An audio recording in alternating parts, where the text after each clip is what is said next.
Nous sommes tous menacés de vieillissement précoce et précipité de nos os, l'ostéoporose, ce qui fait qu'à moindre geste, pendant un entraînement, quelqu'un peut se casser les pieds, les bras, la cheville, ainsi de suite.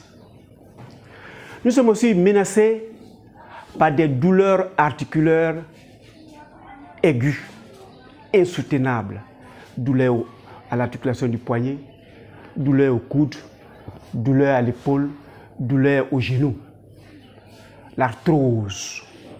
Si bien que nous sommes invalides, très jeunes, on est même retraité avant même de commencer à travailler parce que nous ne pouvons plus sortir compte tenu des douleurs liées à nos os et à nos articulations. Que faut-il faire?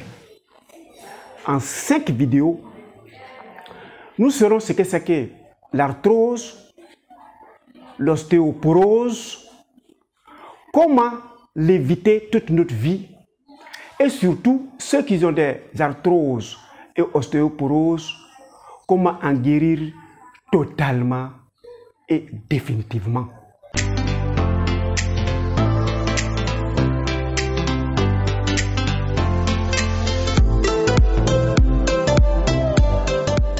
Bienvenue à Objectif Santé, votre chaîne qui vous permettra de connaître et de reconnaître l'arthrose, l'ostéoporose, les circonstances de survenue, comment faire pour l'éviter toute sa vie et pour ceux qui en souffrent actuellement, en guérir totalement et définitivement. Je suis moi, Docteur Nature.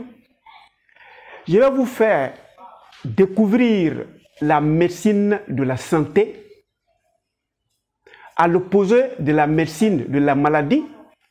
Ces deux maladies sont autonomes et complémentaires. À ce jour, il est très difficile de faire une seule et se retrouver heureux. Alors, que devons-nous faire? Nous le saurons. Nous avons aussi une gamme d'alicaments qui vont booster notre organisme, qui nous permettent de vivre heureux sur cette terre. Pour cette première vidéo, nous allons essayer de connaître quelle est la constitution réelle de l'os et comment fonctionnent les mouvements articulaires. L'articulation, c'est tout ce que nous arrivons à faire mouvoir. Ça, c'est le poignet, j'arrive à faire mouvoir. Ça, c'est le coude. Ça, c'est le bras, l'avant-bras et le bras, j'arrive à faire mouvoir. Ça, c'est l'épaule. Je fais tous les mouvements circulaires que je veux.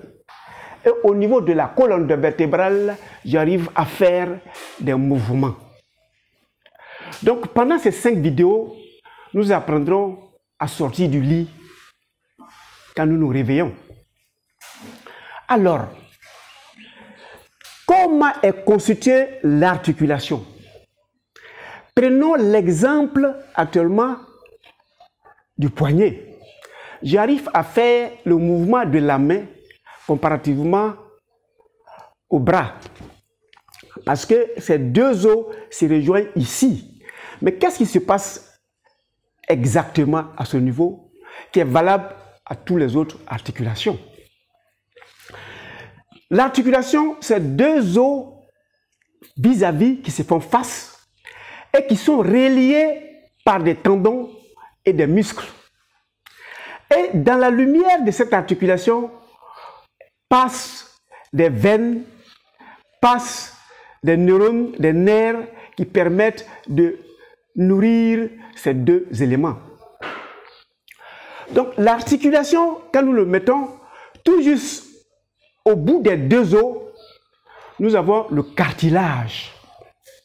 Le cartilage, c'est comme un os qui n'est pas un os, puisqu'il est mou, il est lisse, il ne durcit jamais. Il est fait d'une cellule qui ne durcit jamais et des éléments comme le protéoglycane, qui est comme une éponge qui est imbibée d'un liquide qu'on appelle le liquide synovial. Donc cette partie de l'os, de part et d'autre, c'est comme l'amortisseur qui fait que quand les deux os se touchent, il n'y a pas de douleur. C'est comme des éponges, c'est comme des amortisseurs, c'est comme des joints entre deux pièces. Et ce cartilage n'est pas innervé, c'est-à-dire il n'y a pas de nerf qui passe. Ce cartilage n'est pas vascularisé, donc il ne reçoit pas du sang. Ce cartilage vit d'un liquide qui est dans cette lumière des mouvements qu'on appelle le liquide synovial, qui est doté de l'eau nutritive qui compose l'ensemble des nutriments dont le cartilage a besoin et qui est composé d'eau et d'oxygène. Et c'est ce qui nourrit les cartilages. À côté des cartilages, tout juste après les cartilages, il y a les deux os. L'os est un organe vivant comme tout autre, qui est fait de cellules. Ces cellules qui font les divisions qu'on appelle dans le jargon médical la mitose. Donc cellules ont la capacité de se rajeunir avec des cellules qui le permettent. Et ces mêmes cellules ont la capacité aussi de trouver d'autres cellules malades, d'autres cellules vieillies, d'autres cellules anormales et les extirper, qui est l'apoptose. Donc ces cellules, on les appelle les ostéoblastes, qui permettent de renouveler l'os, et les ostéoclastes permettent d'extirper et d'épurer l'os. Donc les deux os en principe ne doivent pas avoir de difficultés parce qu'ils sont toujours nettoyés par ces deux phénomènes. Ou ils fabriquent par la mitose, ou ils détruisent toutes les cellules malades par l'apoptose. Et ces cellules en leur sein, ils ont au niveau des deux têtes des substances qui permettent de fabriquer progressivement, continuellement, le sang dont nous avons besoin pour vivre. Le sang est produit par l'os. Et c'est au niveau de la tête de l'os que ce sang est produit. Donc pendant la fabrication des os, l'os au niveau de la tête de ces os-là vont dégager certaines toxines qui peuvent se trouver dans la lumière de l'articulation. Donc nous avons l'os qui est constitué comme n'importe quelle cellule et qui est endurci parce qu'il a deux trames. Il a une trame minérale qui est le phosphate du magnésium, le phosphate du calcium et du calcaire. C'est ceux-là qui permettent à l'os d'être endurci. À côté, il y a des protéines et il y a du calcium qui permettent la fixation des trames minérales. C'est en ce sens, l'os est dur. Mais cet os, sachez que c'est innervé. Cet os, sachez qu'il y a des nerfs, il est vascularisé, il y a du sang qui passe, il est oxygéné par le sang, il est nourri par le sang et il est énervé par les nerfs. Donc l'os est sensible. Donc l'os peut être sensible à la douleur. Donc on peut avoir des douleurs liées à l'os. À côté des deux, il y a un troisième organe qui est très loin, mais qui est indispensable à la vie de l'os, indispensable à la vie de nos différentes articulations. C'est le foie. Mais avant de parler du foie, je vais vous parler de la colonne vertébrale. C'est l'os qui va de la nuque jusqu'au niveau fessier. Et cette histoire, c'est des vertèbres qui sont entassées comme ça. Au milieu des deux vertèbres, il y a un autre vertèbre intervertébrale qui est comme une bille. Et cette bille se positionne entre les deux vertèbres. Et cette bille a pour rôle de permettre à la colonne vertébrale de faire tous les mouvements qu'il veut. Quand nous allons finir vers la fin, surtout ne partez pas, vous allez voir quand je vais commencer à faire des mouvements, des enchaînements que vous allez pratiquer à la maison, vous allez voir qu'on va commencer à faire le mouvement de la colonne vertébrale. Et cette bille qui est entre les deux colonnes vertébrales fait en sorte qu'on peut faire le mouvement de deux vertèbres, donc de la colonne vertébrale, et cette bille fait en sorte que les deux vertèbres ne se touchent pas jamais. Et voilà pourquoi nous arrivons à faire des mouvements et faisons en sorte de faire des mouvements pour ne pas que les circulations s'enrouillent. Voilà. Maintenant, au niveau du foie, le foie fait partie d'un organe qui est loin des articulations, mais qui permet de créer et de fabriquer le liquide synovial, qui permet de créer et de fabriquer la graisse qui permet d'engraisser les articulations pour qu'ils fassent le mouvement. Et ça se fait à partir du cholestérol. Il y a du bon cholestérol, il y a du mauvais cholestérol. Nous ne sommes pas à ce moment, nous le verrons avant. Mais sachez que le foie, lui, prend le cholestérol, il va fabriquer des progestérones ou même des organes mâles, les testostérone, qui sont indispensables à la constitution, à la fixation de la trame minérale sur les os. Sans ce on va voir très souvent, quand nos mères vont vers la ménopause, la quantité de testostérone est tellement faible que nos mères, par moment, elles ont douleurs articulaires, notamment liées très souvent aux genoux. Voilà un peu la constitution de l'os. Voilà un peu comment fonctionnent nos articulations. Donc, pour finir, je vais vous dire au réveil. Déjà au lit, vous pouvez commencer à faire mouvoir les articulations. Parce que les muscles que vous avez permettent de pomper, d'animer les articulations. Il extirpe les toxines et il y envoie suffisamment de l'oxygène quand vous faites des mouvements. Donc au réveil, il faut réveiller aussi les articulations. Donc pendant les 5 vidéos, nous allons faire un enchaînement étape par étape. On va faire le premier enchaînement aujourd'hui. Vous allez suivre et à partir de cet instant, à chaque instant quand vous vous réveillez, commencez par ces mouvements. Donc le premier mouvement, vous vous réveillez, donc je vais me coucher comme si j'étais avec vous. Je suis couché comme ça. Vous vous réveillez et vous vous voyez couché ainsi. La première des choses, vous tentez d'oxygéner votre organisme. Pour oxygéner l'organisme, évidemment, il y a oxygène, c'est inspirer et de expirer. Donc, j'inspire, vous fermez les yeux, vous venez de vous réveiller, certes, vous fermez les yeux, vous prenez une position, les mains doivent être posées ainsi. Vous êtes très relax, les pieds légèrement écartés, les mains légèrement écartées, vous fermez les yeux, vous inspirez, vous bloquez et vous expirez. Vous inspirez, vous expirez. Pour la première fois, pendant que vous avez les yeux fermés, vous inspirez l'oxygène, vous expirez le gaz carbonique.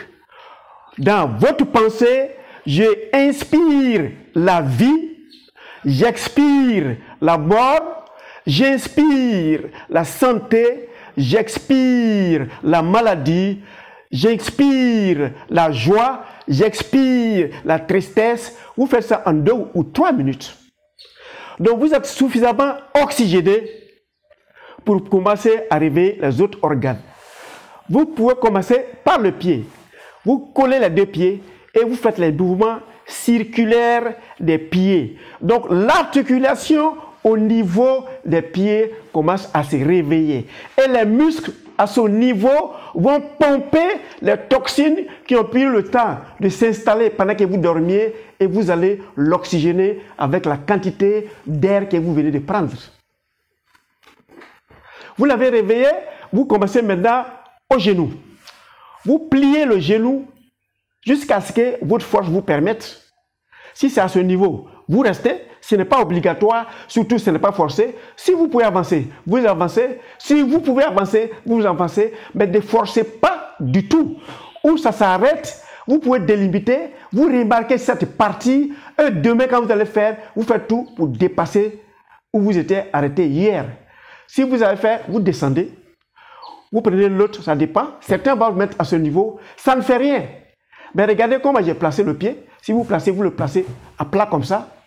Certains vont mettre à ce niveau. D'autres vont arriver là. Certains vont venir coller les 2. C'est bon. Quand vous finissez, vous redescendez. au niveau du genou et de la hanche, vous commencez à les travailler.